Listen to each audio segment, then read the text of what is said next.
Hey Gooners, it's Zach the Gooner Goblin here. I would like to start off by saying if there is anything I missed or something you would have liked me to cover in more depth, please let me know as I am always looking for ways to improve. Let's start this off with something that I think every video should have. A yap sesh. Let's get ready to yap! But first, every month I am giving away a $50 Steam gift card to subscribers who are in the Discord. If that is something that interests you, the link to join is in the description of this video. Thank you. Now back to the video. I have only gotten into 40K fairly recently. I've always known about it, it just never really seemed to grab my interest. That was until one day I saw this stupid World Eaters meme on TikTok. I will now read you that meme. World Eater player keeps shadowboxing during my movement and shooting phases. My second round I was paired against the guy who went under an alias, Get Good, and refused to say his real name, as it would grant you power over me like all demons do. Deployment and pregame talk went fine, then my movement phase happened. He started doing push-ups and shadowboxing while making whoosh sounds. When I asked him to stop, he just said, "I don't have any movement or shooting defensive strats, go nuts." I called a judge and he simply told them, "The nails are biting," and sided with him. I flopped this game hard because I felt so off with him doing that, losing 53 to 97, where he screamed, "Blood for the blood god," at the top of his lungs, and then said, "Next challenger," and walked away. How do I handle these situations better? Anyone explain why a judge would let this fly? Edit. I did not ask if he had autism, but I don't think that warrants him doing that. And I don't know why, but something about that just started a chain reaction with the autistic neurons in my brain, leading them to decide that this would be my new hyperfixation.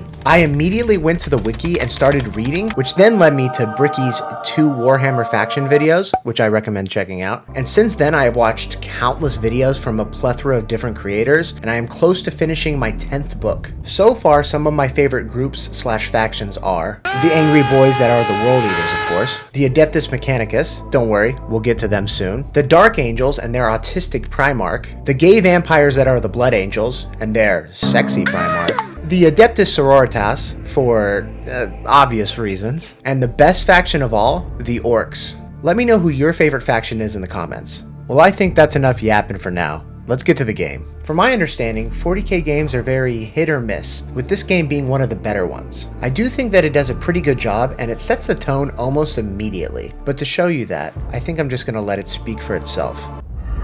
From the moment I understood the weakness of my flesh, it disgusted me.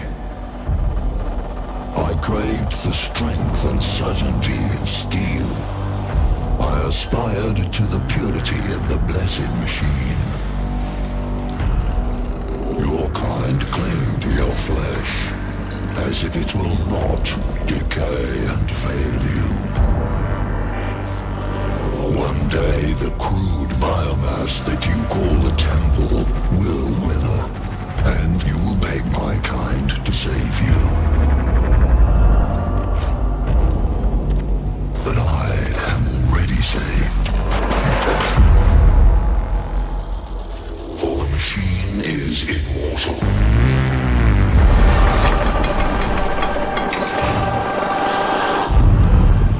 Even in death, I serve the Omnisire.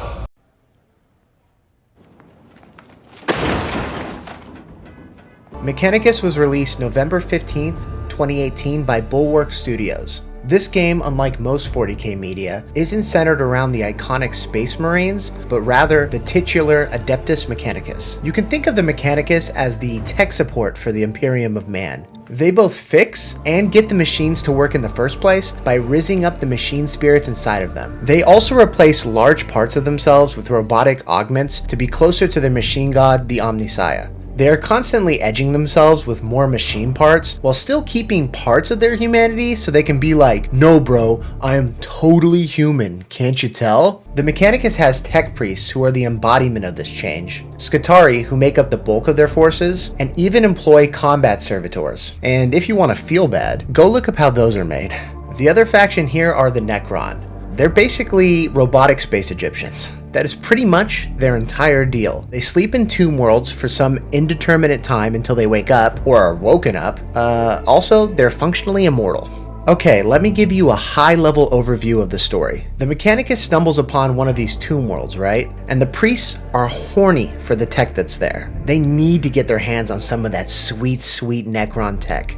I've gotta get in there! So they delve into the tombs, trying to be as quiet as young me attempting to masturbate on a family vacation. But also like young me, they will inevitably become aware of the uncoordinated movement happening near them. This will unfortunately awaken them.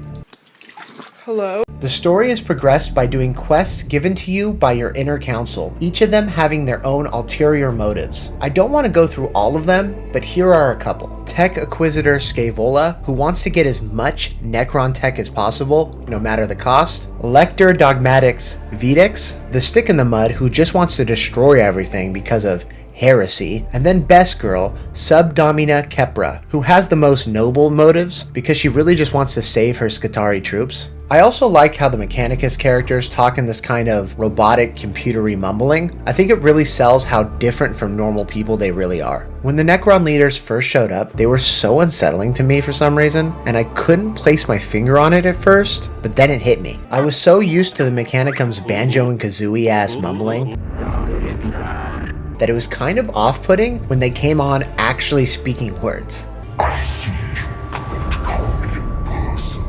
During the course of the game, you will gather more units, see some unspeakable horrors, maybe kill a god, and if you have the DLC, you will be given the pleasure of dealing with some filthy heretics. 40K Mechanicus is a turn-based game with some unique mechanics. As your tech priest uses their weapons, they raise their Riz meter with the weapon's machine spirit until it is sufficiently edged. Then, with your next attack, you send it over the edge for a massive blast of damage. During missions, you can obtain Blackstone. This is used for upgrading your tech priests, as well as buying units before each mission. These units can range from pathetic combat servitors all the way to big-ass fucking mechs. There is some good enemy variety the deeper you get into the tombs. There are some basic boys, zombie robot boys, tank-ass boys, teleporting fuckers whom I hate, and much more. As you move from room to room, you will have combat encounters with random effect rooms sprinkled in between. There are two types of these rooms. One contains 2 to 3 glyphs, each of them being attributed to different positive and negative effects. You just kind of have to remember which ones do what. Luckily,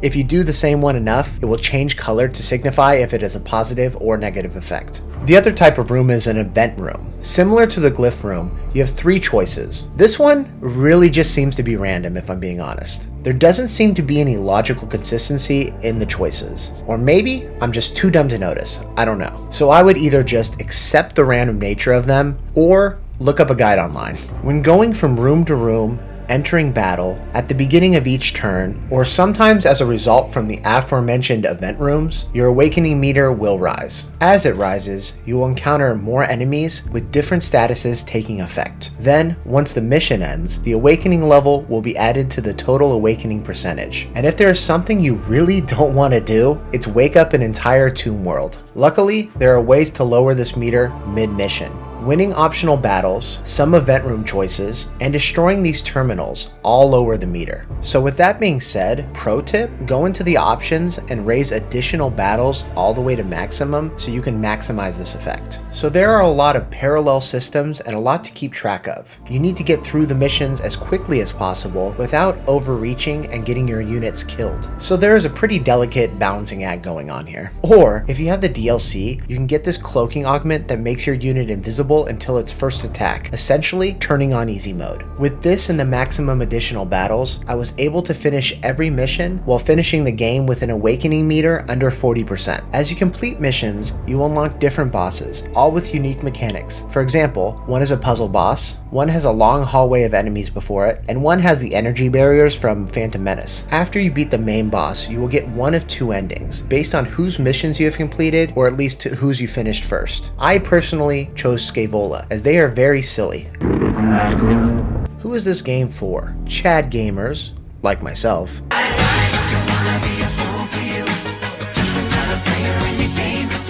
40K nerds, and robosexuals.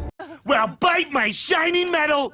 Oh no! now, I rate this game some sexy, sexy technology over 10. If you like Warhammer 40K or are interested in getting into it, I think that this game would be great for you. Thank you so much, and remember to like and subscribe or the heretics win. See you next time.